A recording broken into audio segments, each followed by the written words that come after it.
बिस्मिल्लाहिर्रहमानिर्रहीम अस्सलाम वालेकुम नाज़रीन, मैं हूं मलिक शाह तारिक और आप देख रहे हैं एसपी न्यूज़ एचडी चैनल। बहुत शुक्रिया आपने मेरी ये वीडियो देखने के लिए वक्त निकाला। तहरीक लब्बैक और हुकूमत के दरमियान मुज़ाकरात कामयाब हो चुके हैं और ये जो खबर है ये एक बहुत बड़ी खबर है और हमें ये तमाम तर जो अपडेट है एक ज़राए से मौसूल हुए हैं और उसमें क्या क्या जो है वो हुकूमत ने तहरीक लब्बैक के मुतालबात तस्लीम किए वो आप तक पहुंचाते हैं। सबसे पहले ये खबर सामने आ रही है कि तहरीक लब्बैक के अमीर तहरीक लब्बैक वालों के कायद इलामा साद हुसैन रजवी साहब को हुकूमत ने रिहा करने का ऐलान कर दिया है और बाज़ जगह पर यह भी कहा जाता है कि इलामा साद रजवी साहब को इस वक्त जो है वो रिहा भी कर दिया गया है। उसके बाद सबसे इनका अहम जो पॉइंट था कि फ्रांसीसी सफीर को मुल्क बदर करने के हवाले से, मुल्क से बाहर निकालने के हवाले से जो है वो एक अमली इक़दामात किए जाएं। इसके ऊपर भी ये मुआहिदा हो चुका है कि अब इसके हवाले से बाकायदा तौर पर एक बिल पार्लियामेंट के अंदर पेश किया जाएगा, उसके ऊपर बहस करवाई जाएगी या जो भी पार्लियामेंट का प्रोसीजर होता है उसके तरीकाकार से इस बिल को पार्लियामेंट के अंदर पेश किया जाएगा और जिसका मितन फ्रांसीसी सफीर को मुल्क बदरी के हवाले से होगा। यानी कि ये दो शराइत तहरीक लब्बैक वालों की बहुत बड़ी शराइत थी और ये एक जराए मौसूल हो रहे हैं और ये बाज जगह पर ये कहा भी जा रहा है कि हुकूमत ने इनके साथ कामयाब मुज़ाकरात किए, इनके मुतालबात मान लिए और साद रजी को रिहा कर दिया। और अब ये अगर अचानक ऐसा हुआ तो क्यों हुआ और इस तमाम दर सूरत हाल में सबसे मेन किरदार किसका था? नाज़रीन, हमने कल अपने एक प्रोग्राम में आपसे ये बात डिस्कस की थी कि जो रात गुजर चुकी है वो नहायत ही अहम थी और वाकई कुछ इस तरह हुआ कि कल रात तकरीबन 3 बजे इलामा साद रजवी की एक आम पाकिस्तानी काम शख्सियत के साथ मुलाकात हुई और उसके अंदर ये तमाम तर सूरत हाल के ऊपर तबादला ख्याल किया गया। साद रजवी की रहाई, फ्रांसीसी सफीर की मुल्क बदरी और पूरे मुल्क के अंदर जो इस वक्त गैर मुतमईन और इस वक्त जो एक तशवीशनाक सूरत हाल है उसके हवाले से गुफ्तगू की गई थी। लेकिन आज अभी कुछ देर पहले समी इब्राहिम जो कि एक सीनियर तजियाकार तजिया नगार एंकर पर्सन है, उन्होंने भी ये ऐलान किया, ये बताया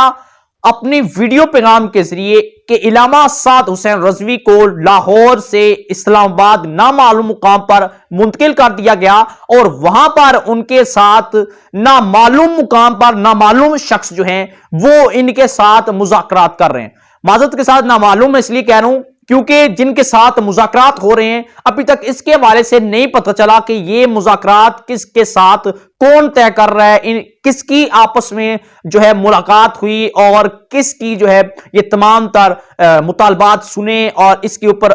अमली इक़दामात करने के हवाले से किसने कहा कि हम आपके ये अमली इक़दामात मानते हैं। लेकिन इस्लामाबाद के अंदर साद रजवी साहब इस वक्त मौजूद हैं और साद रजवी साहब की रिहाई के वाले से भी ऐलान जो है वो भी कुछ देर में हो जाएगा और यह भी बताया गया कि अब जो धरना है तहरीक लब्बैक वालों का, जो धरना है जो तकरीबन 5, 6, 7 दिनों के अंदर अंदर इस वक्त तक गुजरांवाला के मुकाम पर मौजूद है और जो हमें जो अपडेट मौसूल हुई यह कहा जाता था कि कम से कम 40 से 50 हजार कारकुन जो हैं वो तहरीक लब्बैक वालों के मार्च के अंदर इस वक्त मौजूद हैं। आज एक और बड़ी नाखुशगवार अपडेट सुनने को यह मिली थी कि एक और पुलिस जो एहलकार है वो भी शहीद हुआ है और अगर के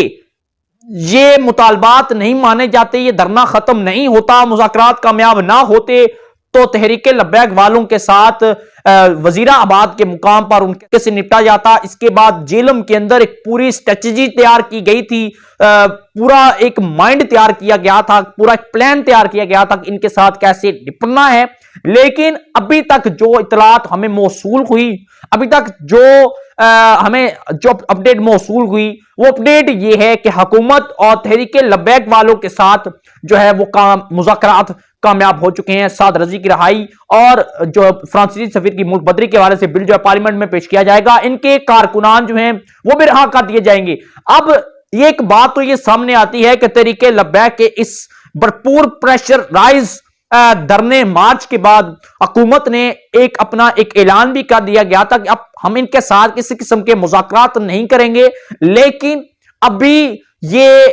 अचानक इस तरह की एक्टिविटीज होना, साद रजवी साहब की इस्लामाबाद आना, उन्हें बुलाया जाना और उसके बाद इनके साथ जो है मुतालबात इनके ऊपर बात करना, एक बार फिर इनके साथ इनके मुज़ाकरात सुनना, इसके ये मालूम होता है कि हुकूमत ने अपनी मशीनरी, अपने हथियार जो हैं यकीनन इनके आगे डाल दिए थे और हुकूमत भी नहीं चाहती थी कि पाकिस्तान का अमन मान खराब हो और मजीद कोई जानी नुकसान हो। इसमें मैं ये समझता हूं कि हुकूमत को इस तमाम तर मामले पर पूरी पाकिस्तानी कौम जो है वो खैराज तहसीन पेश करती है, अप्रिशिएट करती है कि आपने इस तमाम तर सूरत हाल के ऊपर एक बार फिर नजरसानी की और इनके मुतालबात सुनने के लिए कमेटी कायम की, साद रज़ी साहब के साथ मुज़ाकरात किए, मुज़ाकरात कामयाब हुए और बाज़ राय से ये कहा जाता है कि साद रज़वी को रहा कर दिया गया और ये जो दरख्वास्त है ये पार्लियामेंट के अंदर पेश की जाएगी। उम्मीद ये है कि इंशाअल्लाह ताला के अब ये जो धरना है यहां पर इख्तिताम पजीर होगा, इख्तिताम जल्द अभी कुछ देर में। अगर ऐसा कुछ हुआ है, अगर साद रज़वी की रहाई पार्लियामेंट के अंदर बिल पेश, अगर ऐसे को मुज़ाकरात हुए हैं तो यकीनन कुछ टाइम में ही 5-10 मिनट या मजीद कुछ टाइम में मरकजी धरने से भी जो है वो एहतजाज खत्म करने का भी ऐलान कर दिया जाएगा। फिल वक्त तक हमारे पास ये अपडेट थी। इसके बाद क्या अपडेट आती है वो इंशाअल्लाह ताला अगर आप उसके लिए आगाह रहना चाहते हैं तो हमारे चैनल को सब्सक्राइब कर लें, बेल आइकन के नोटिफिकेशन को प्रेस कर लें ताकि हमारी जो भी अपडेट हो वो आप तक बआसानी पहुंचती रहे। इजाजत दीजिएगा, अल्लाह हाफिज।